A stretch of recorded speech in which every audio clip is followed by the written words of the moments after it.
Саламатсыздарбы? Бүгүн 7 каналдын оосунда 7 күн деген программа өтүп бараткан аптанын жыйынтыктарын чыгарабыз. Бизде конокто Токон Мамытов, саясий илимдердин доктору, профессор жана азыр Илимдер академиясындагы институттун директорусузбу? Туура, мамлекет жана укук институтунда. Рахмат. Убакыт таап ишемби күнү келгениңизге. Мен өтүп бараткан аптадагы окуяларды 3 топко бөлүп жазып алдым. Биринчи тобун окуп көрөйүн. 28 май күнү Кыргызстанда чегарачылар күнү белгиленди, сизге жакын. 29 майда куралдуу күчтөрдүн күнү Кыргызстанда. 92 жылы президенттин эмеси чыккан, же болбосо ушундай күч түзөлдү деп. Бүгүн 1-июнь балдарды коргоо эл аралык күнү. Өткөн ишемби күнү президент Жапаров Чолпон Атадагы Акылман лицейине барып, окуучулар жана мугалимдер алдында сөз сүйлөдү. Президент Жапаров Чолпон Атада Ибн Сина атындагы балдарды реабилитациялоо борборунун жаңы имаратын ачты ушул жумада. Президент Жапаров бүгүн Кабар агенттигине интервью берип, коррупцияга каршы эл аралык борбор, Темиров Лайф жана Клоп басылмаларынын сынына жооп берди. Алар алдыңкы курулуш компанияларынын ишине президенттин уулунун достору катышат деп чыккан. Президент болсо силердин компаниялар да келсин, баарыңарга жумуш табылат деп жооп берди. Орусиян Россия 24 деген мамлекеттик телеканалы 29 май күнү Акылбек Жапаров менен болгон 16 мүнөттүк маекти көрсөттү. Министрлер кабинет төрагасы Кыргызстандын экономикалык жетишкендиктери тууралуу айтып берди. Акылбек Жапаров кечээ күнү Ош мамлекеттик университетинин илимий кеңешинде чыгып сүйлөгөндө Садыр Жапаровдун командасы улуттук кемсинүү иштерин токтотту деп билдирди. Парламент спикери Нурлан Шакиев Аксы районундагы сел жүргөн аймактарды кыдырып келди. 30 май күнү Казакстандын каржы министри Мади Такиев Бишкекке келип, Кыргыз экономика министри Данияр Амангелиев менен жолугушуу өткөрдү. Ушундай биринчи топ ончакты жаңылык. Алардын ичинен сизге жакын чегарачылар күнү жана куралдуу күчтөр күнү болот го. Чегарачылар күнү советтик мезгилден калган күн 28 май, 29 ал эгемендик күнү убактысында белгиленген күн. Кандай абалда азыр биздин чегарачылар жана куралдуу күчтөр сиздин оюңузча? Биринчи ошол өтүп кеткен 28 чегарачылардын күнү экен. Ошол майрам менен чегарачыларды баарын куттуктагым келип турат. Ошондой эле Кыргыз Республикасынын жоокерлерин, Кыргыз Республикасынын куралдуу күчтөрүнүн күнү 29 майга келет. Ошон үчүн 2 майрам удаа келет. Бул баягы негизги бир ыйык майрамдардын бири. Чегара дегенде мамлекетибизди эстейбиз да. Чегара дегенде ошол Кыргыздын улуу макка лакаптарында дагы, сөздөрүндө дагы чегара жөнүндө көп маани берилип туруп, жана көп мындай мисалдар бар да. Анан ошол чегара жоокерлерди жалпы куралды Кыргыз Республикасынын куралдуу күчтүү өздүк состав, личный составдарды ошол майрам менен дайыр жолу куттуктап, баарына ийгилик, ден соолук, жакшылык, тынччылык болсун деп каалап кетет элем. Эми чегара жөнүндө айтсак, өзүңөр билесиңер, быйылкы 24-жылы белгилеп өткөн бул круглый дата деп койсок болот. 25 жыл болду. Кыргыз чегара аскерлерине 99-жылы биринчи президенттин указы менен ошол чегара кызматы боюнча атайын указы чыккан, кол коюлган. Ошон мындан тышкары ошол Кыргыз Республикасынын мыйзамында кабыл алган чегара жөнүндө закон о государственной границе Кыргызской Республики деп ошол удаа 2 мыйзам чыгып, президенттин указы менен бекитилген, жарык көргөндө бул баягы ыйык биздин мамлекеттин баягы майрамдарынын бири деп эсептесе болот. Азыр болсо эми чегара кызматы жөнүндө айтсак, эми баягы уюшулганда ошондо мен коргоо министрликте орун басар болуп иштеп калдым. Ушул чегара аскерлер боюнчачы. Себеби 98-жылы Россия өзүнүн чегарачыларын алып чыгып кетпеди беле. Кытай менен чегараны Россия аскерлери кайтарчы. Туура ошол. Эгемендик алгандан бери Союз учурунда дагы, эгемендик алганда дагы бизде эч качан мындайча айткан чегара аскери болгон эмес да. Собственный при совет бийлиги учурунда дагы, и кийин эгемендик учурунда дагы мына ошондо өзүбүздүн чегара аскерлери жок болчу. Ошондо биз шашып атайын өкмөт президенттин жарлыгы менен, токтомдору менен, тапшырмасы менен ошондо ушул чегара кайтаруу милдет катары ошол коргоо министрлигине жүктөлгөндө жана заставалар комплектованиясы. Ошондо бул жерде эле ар кайсы күч структурадан чогултуп, таможнядан, милициядан, улуттук коопсуздук кызматынан, аскер бөлүктөрүнөн эле алып барып эле, коргоо министрлигине алып барып эле чегара заставаларга ошол начальник кылып эле коюп, аскерлерди бөлүп берип, коргоо министрлик ошондо чегара кызматын баягы Кытай менен чегараны карап калган. КППлерди болсо ал баягы аэропортто, темир жолдо, бул коңшу мамлекеттер менен контрольно-пропускной пункттарды улуттук коопсуздук кызматына берип койгон да. Биз карачубыз. Мына ошентип, мына оор мезгилде эчтеке жетишпей атканда, каржы жагынан өзгөчө, техника жагынан кыйын болуп атканда, ушул 99-жылы биздин чегара кызматы, чегара аскерлери уюшулуп, мындайча айтканда жаңыдан бутуна туруп, мына бүгүнкү күнү бул өлкөнүн мамлекеттин күч структураларынын ичинде негизги күч структуралардын бирин түзөт чегара аскери. Жоокерлер өзүнүн милдетин так аткарып, мекенди коргоп, мекен чегин коргоп турган кезеги. Ошон үчүн буларды дәвр жолу майрам менен. Жалпы куралдуу күчтөр кандай абалда азыр? Эми куралдуу күчтөрүндө эле баягы өзүңүз 90-92, 92, 93, 95, 96 жылдарды эстесек, анда аябай эле оор абалда болчубуз. Аскерди мындай чакырылган армияга военкоматтар аркылуу чакырылган аскерлердин айрым учурларда кийим маселелери, продовольствие маселелери, акча жетишчү эмес.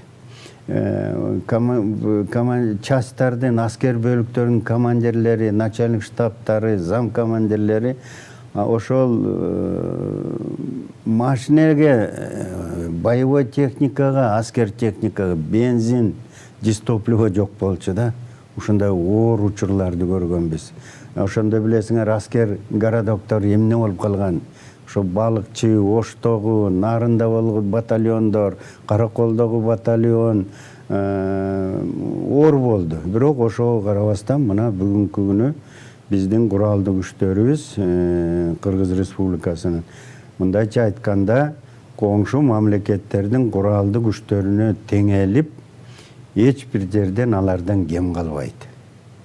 Өлкө, эл, мамлекет, президент, министр обороны, күч структуранын жетекчилери кандай тапшырма бербесин, бүгүнкү күнү өзгөчө кадр маселе боюнча жакшы татынакай Турциядан, Германиядан, Америкадан, Россия, Казакстандан окуу академияны, военный училищелерди бүтүп келген. Өзүбүздүн военный училище бар, аны бүткөн мыкты жаш кадр офицерлер, младший командный состав, командирский состав деп коет, начальники отделений, замком взводы, ошолордун баары уже тиешелүү деңгээлде. Бүгүн мен ойлойм биздин куралдуу күчтөрүбүз өлкөнү, мамлекетти коргогонго толук даяр жана колунан келет. Рахмат. Өздөрү курал сатып ала баштады. Мурда дайым эле жардамга бериңиз, жардамга бергиле деп тияк-бияктан сурачу. Азыр өз акчасына сатып алган, сатып алып атат. Өз акча менен деле сатып алыш керек, бирок ошол учурда деле биз баягы Кыргызстандын куралдуу күчтөрү бул баягы ОДКБ башка уюмдарга киргенден кийин биз жеке Кыргызстан эмес, аларды да каргоо атабыз да. Берсин, жардам берилсин. Себеби биз атайын жеке Кыргызстанды деле коргоп турсак болчу. Биз Орто Азия мамлекеттерин да коргоп атабыз. Алар да бизди коргоп атат. Россиянын дагы коргоо маселелерин, коопсуздук маселелерин чечип атабыз. Дүйнө жүзүнүн берсең чоң мамлекеттер, ири мамлекеттер колунан келип жалпы жанагындай азыр терроризм, незаконный вооруженный формирование, мыйзамсыз куралдуу топтор толуу көбөйбөдү. Мына ошолорго каршы туруштук бериш үчүн өзүбүз ар бир мамлекет өнүккөн мамлекет болбогондон кийин биз эми баягы Россия, Америка, Кытайга теңеле албайбыз да, Англия, Германияга. Бирок ошого карабастан берип жардам берсе, биз аларды сактап, жакшы, эффективно пайдаланып, ошол жана душмандарга сокку, отпор бергенге биздин жоокерлер, аскер кадрлары, чегара, укук органдарынын кадрлары бүгүн даяр. Рахмат сизге. Жаңылыктардын экинчи бөлүгүнө өтсөк. 30 май күнү президент Садыр Жапаров Facebook аркылуу элге кайрылып, айрым ишканалар Кыргызстанда токтоо алдында турат. Жумуш күчү жетишпейт. Кимде ким жумуш таппай жүрсө, эмгек министрлигине кайрылгыла деп билдирди. 19-жылы уран менен торийди өндүрүүгө тыюу салган мыйзам долбоорун жокко чыгаруу боюнча жаңы мыйзам долбоору Жогорку Кеңеште 29 май күнү биринчи окууда өттү. Саясий партиялар менен диний уюмдар, профсоюздар менен кооперативдер салык кызматына отчет берүүгө тийиш деген мыйзам Жогорку Кеңештин комитетинде кабыл алынды. Парламентте кылмыш кодексине өзгөртүү киргизип, ала качуу деген сөздөрдүн ордуна адамды уурдоо деген термин киргизүү сунушталды.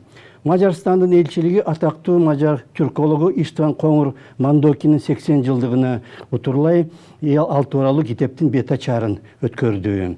Акылбек Жапаров 30 май күнү Кара Суу районунда жаңы мектепти ачып жатып, көп жылдан бери курулуп, бирок бүтпөй жаткан мектептердин 80% бүтүп калды деп билдирди.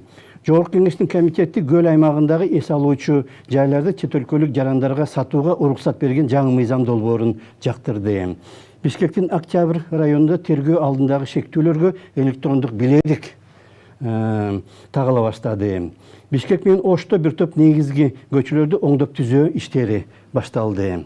Ушулардын ичинде жанагы жумуш күчү жөнүндө толкулап көрсөкпү. Анткени мурда Кыргызстан дайым мигранттарды башка өлкөлөргө жиберген өлкө эле, азыр бизге башка мына түштүк жактан Бангладеш, Пакистан, Индиядан келе баштаптыр иштегени мигранттар, эмгек мигранттары.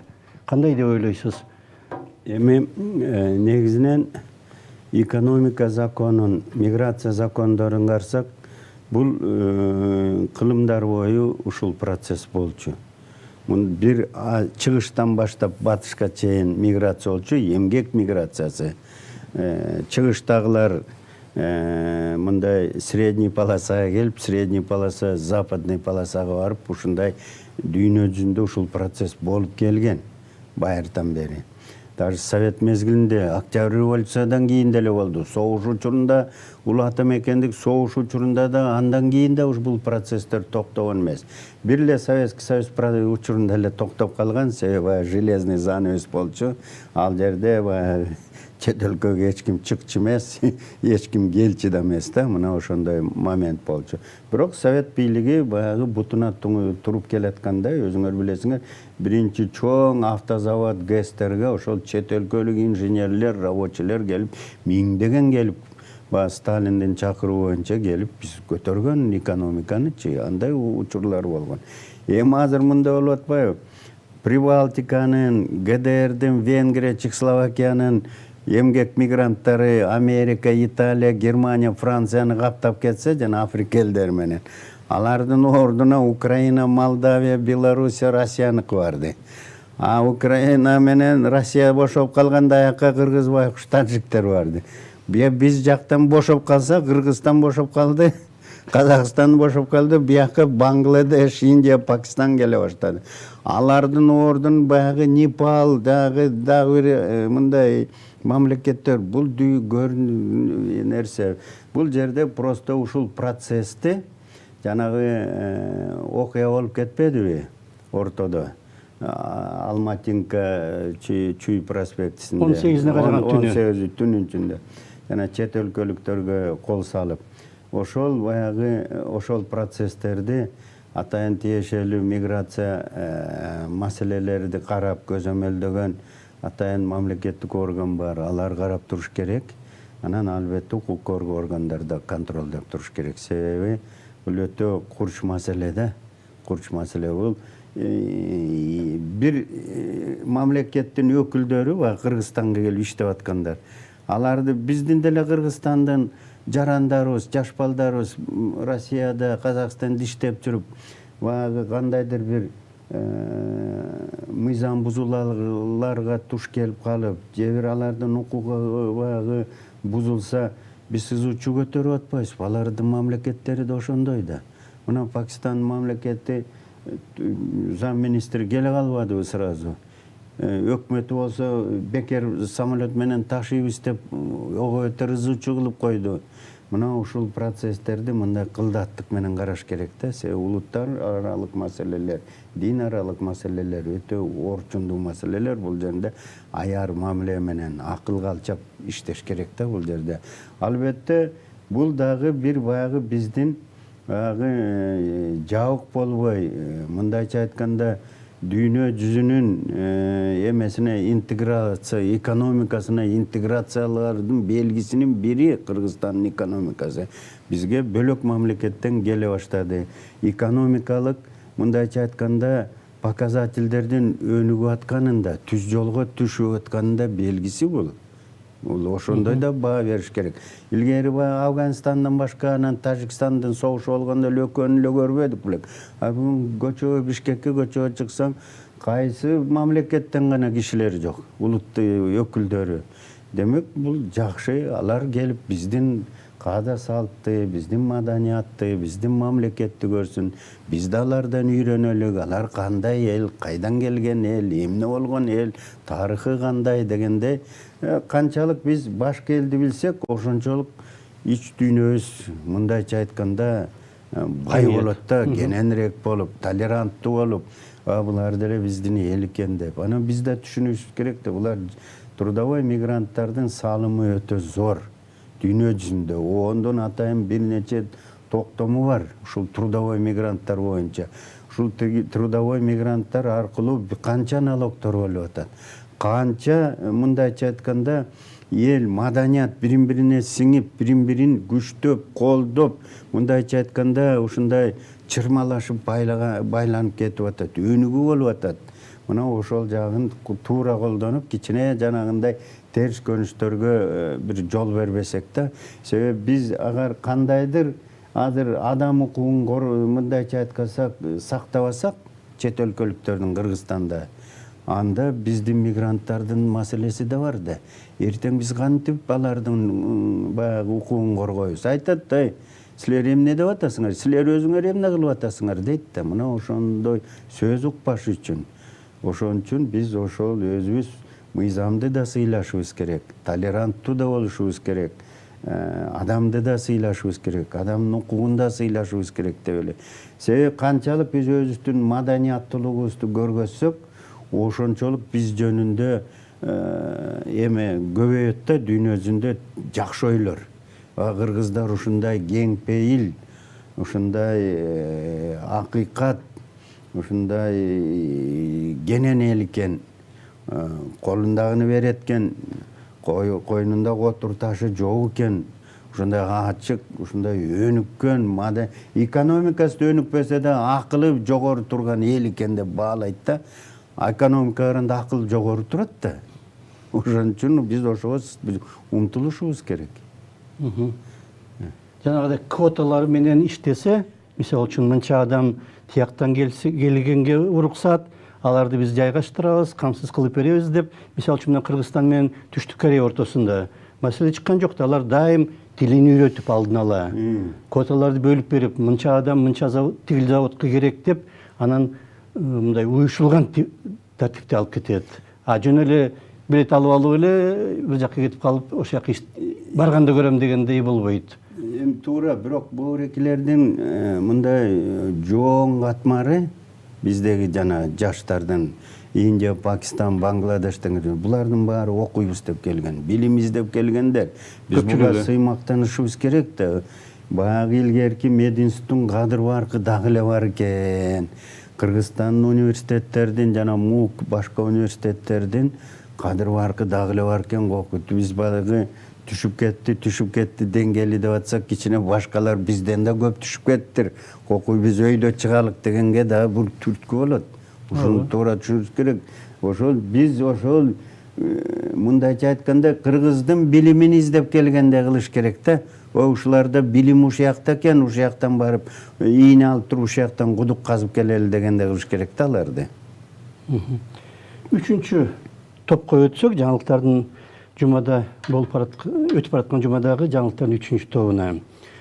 Ататүрк паркында 28 май күнү айрым курулуштар түрттүрүлө баштады, бирок айрым башка курулуштар дагы эле уланып жатат, дейт кабарчылар. Токиодогу Тил университетинде кыргыз тилин үйрөнүү боюнча окуу китеби басып чыгарылыптыр. Анын автору ошол университетте иштеген Жакшылык Акматалиева экен. Эртөштүк эпосу украин тилине которулуп, анын бет ачаарына Кыргызстандын Украиндагы элчиси Идрис Кадыркулов катышты. Сентябрда Астанада өтө турган 5-чи дүйнөлүк көчмөндөр оюнунун программасына Көкбөрү дагы, Көкпар дагы кирди деп айтылып жатат. Футбол боюнча салттуу Мурас белдеши өткөрүлдү. Ага 16 тайпа катышып, Ден соолук командасы жеңип чыкты. Президент Жапаров тайпасы 4-чү орунду ээлептир. Ташкентте өткөн пара армрестлинг боюнча Азия чемпионатына Кыргызстандан 17 спортчу барып, 16 медаль алыптыр. Командалык эсепте Кыргызстан 2-чи орунга чыгыптыр. Борбор Азиян футбол федерациясы Душанбе шаарында өткөргөн 15 жашка чейинки кыздар арасындагы чемпионатта Кыргызстан 3-чү орунду ээледи. Өткөн аптада бир нече журналист ар башка дарыканаларга барып, дары бааларын салыштырган. Мамлекеттик Эляман дарыканаларындагы кээ бир дарылар 2 же 3 эсе арзан болуп чыкты. Бул дагы бутуна туруп бараткан көрсөтөт го. Ататүрк паркын кандай деп баалайсыз? Эми Ататүрк паркы бул көптөн бери кыргызда бир айтып коет го, чубактын кунунда болуп чубалып келген нерсе да. Көп жылдан бери бул маселе боюнча Генералдык прокуратура менин эсимде бар бир 3 жолу текшерди болуш керек да. Ошол мурдагы президенттердин тапшырмасы менен текшерилип келип эле кийин анан эми курулуп калыптыр, туруп калыптыр деп эле ошондой болду. Эми бүгүнкү күнү ал канча жыл өттү андан бери. Уже мурдагы биринчи алган, жер алган, үй кургандар куруп туруп баягы кызуучуну сезгенде эле алар сатып кетишкен. Бирин-бирине сатып бүгүн 3-чү же 4-чү хозяиндар болуш керек да ушул үйлөрдүн, турак жайлардын. Ошондуктан эми азыркы 3-чү, 4-чү сатып алган мунун күнөөсү жок да. Ал баягы тартып алган жок, басып алган жок. Мурдагы ээсин үйдөн кубалап чыккан жок. Ушул жагын бир кичине прокуратура аябай бир иликтеп туруп, ким күнөөлүү, даана ким күнөөлүү, ким кол коюп берген, ким уруксаат берген, ошол ийне жибине чейин териштирип, эмнеден башталган бузулуу. Ошондон баштап туруп ошол эң биринчи ошол ортодо чыкса ошону ким жаап жашырган, биринчи иретте ошолордун мындайча айтканда жоопкерчилигин карап ошолордун жазасын берсе, анан албетте бул маселе өзү эле чечилмек. Анан алар баягы ошол мыйзамды бузуп, ошол жерди мыйзамсыз бөлүп бергендерди жоопко чакырбай, анан бүгүнкү байкуш баягы ким билет. Эми мен ойлойм, ал жерде чиновник калдыбы калбай билбейт экенмин. Бар дагы эле. Балдыр, но бирок баягы башындагы да эмес да, башындагы списокту көргөнсүз да, бөлөктөр болчу да. Көп чыкты эле ар башка. Азыр бөлөктөр болуп калды болуш керек. Эми ал бүгүнкүлөрдүн дагы абалын бир түшүнүш керек го деген ойдомун да мен. Бул жерде баягы мыйзамды түшүнгөн, мыйзамды сактаган адам катары мен айтат элем, эмне болсо да эң биринчи баягы балталар баш кесерден мурун кылыч менен ушул биринчи күнөөнү ким күнөөлүү биринчи деп, ким экинчи күнөөлүү, ким үчүнчү деп туруп анан биринчи ошол биринчилердин башын алыш керек. Анан экинчи, анан үчүнчү, анан 10-чу бүгүнкүгө жетеби, жетпеби да Кудай өзү көрсөтөт да. Бирок бул жерде прокуратура өзүнүн сөзүн айтыш керек. Айтыш керек. Даже туура президент айтты, парламент айтты, өкмөттөр деле айтып атат, бузулуптур. Мэрде деле айтып атпайбы, бузулуптур деп. Бирок бузулгандан кийин ошол эмнеден бузулду? Ошону изилдеп чыгыш керек да. Буга ким жооп берет? Ким көзөмөлдөйт? Надзор государево око за законом прокуратура. Прокуратура жооп бериш керек. Ген прокуратура болбосо шаардык прокурор бар да. Шаардык прокурор ошол жерден кетпеш керек.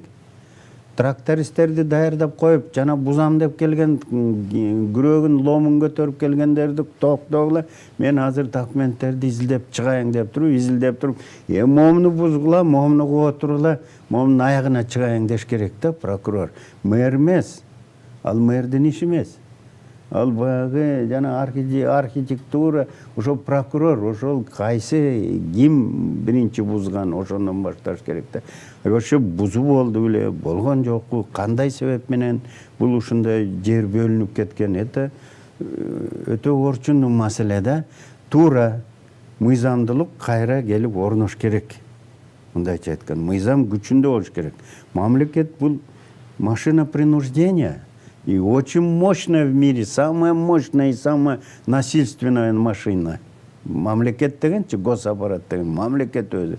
Ошондуктан ошол колунда кылычты мамлекет мындай мыйзам чегинде колдонуш керек да. Жөнүнө кылычты алып чыгып, солго чапкыла, оңго чапкыбай, ошол шаардык прокурор эң биринчи жооп бериш керек ушул маселеге. Мыйзам бузулдубу, бузулган жокпу? Айтыш керек, жолдош президент мыйзам бузулуп турма, мунун баарын талкалаганга мен буйрук бердим деп туруп, ушундай доклад бериш керек президентке. Мына ушул Кенемти төлөсө? Кенемти төлөп компенсация төлөсө? Компенсация төлөгөндү да болот. Но бирок биздин кыргыз мыйзамында, негизи дүйнөзүнүн мыйзамында бар, неотвратимость наказания. Мында мен мыйзам буздум, анан мен азыр иштебейм. Менин күнөөм жок деп мен чыгып кеткен туура эмес болот. Бар да бир күнөөсү. Бирөө ошол мэрди, архитекторду кол кой деген бирөө бар да. Ошолор таап эң ошол эмне үчүн? Анан андан сураса айтат, эмне үчүн ушундай мэр менен эми архитекторго ушундай указание бериң десе, тигил айтат да, ошондо момунда. Мүмкүн биз билбеген нерсе бардыр. Биз билбеген нерсе бар. Жалпысынан паркка курбаш керек эле. Негизи да. Бирок кургандан кийин алар бир нерсени обосновать этир да, негизде, момунда болот экен деп бир жылчыктапты да. Ошону прокурор таап чыгыш керек да, тигилер тапкан жылчыкты азыркы шаардын прокурору таап чыгыш керек. Бул иши шаардын прокурору же орун басарыбы ким бирөө ушуга жооп бериш керек да, айтып, биз карадык. Же андан жогору адамдар? Или негизи прокурор жогору болбойт. Буйрук берип койгон. Берген. Да, андан да жогору берген. Мэрден дагы, премьерден дагы жогору бирөө болгон. Ошонун баарын иликтеп чыгыш керек. Ошонун баарын иликтеп чыгыш керек. Момунда болуптур, бул жерде бузулуптур. Мына ошон үчүн бүгүн буздуруп атабыз. Кээ бирлердики күнөөсү бар, кээ бириңердикин күнөөңөр жок. Аларга жанагы компенсация. Күнөөсү жок, баягы добросовестный покупатель деген бар да. Добросовестный покупательге сен компенсация аласың. Силер өкүңөр албайсыңар, сен момундай деп мына прокурор жазып берди. Прокурордой мыйзамды кимиңер билесиңер, билбейсиңер деп туруп, анан эл деле түшүнөт болчу да. Шаардын прокурору айтып атса, Кудай урбады, кой. Уятта эл эмне дейт, мен догурунбайын. Убактыбыз аяктап калды. Рахмат сизге. Биз өтүп бараткан аптадагы негизги окуяларды талдаган 7 күн деген программаны өткөрдүк. Бизде конокто Токон Мамытов болду, саясий илимдердин доктору, профессор жана азыр Илимдер академиясындагы мамлекет жана укук институтунун директору. Рахмат сизге. Рахмат силерге. Саламат болуңуздар.